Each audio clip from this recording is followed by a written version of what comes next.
back for you. Darkness closed in around them. The darkness enveloped Natasha and Dima, the cold piercing them to the bone.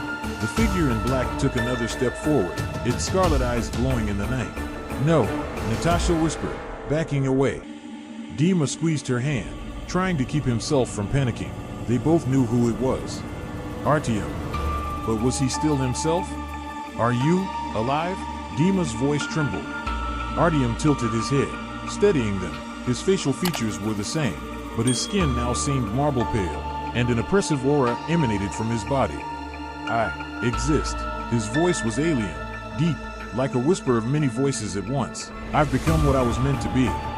Natasha shook her head. "That's not true. You're our friend. You're not. You're not." "I am the blood." Artyom interrupted her. "The blood that rules this place. The blood that calls." Suddenly the ground beneath Natasha and Dima's feet trembled.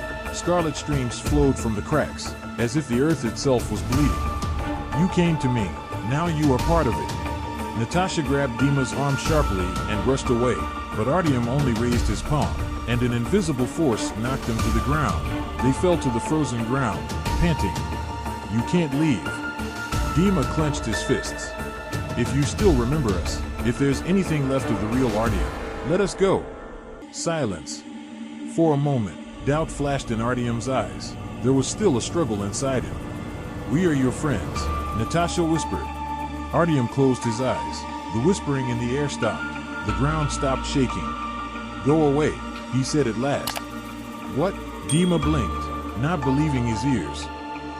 "I'm not who I was anymore, but I can still give you a chance. Leave now, while you still have the chance." Natasha sobbed, but nodded. "Thank you." Artyom didn't answer. Dima helped Natasha up, and they rushed towards the road, to where the real world was waiting for them. Artyom looked after them. The ground shook again.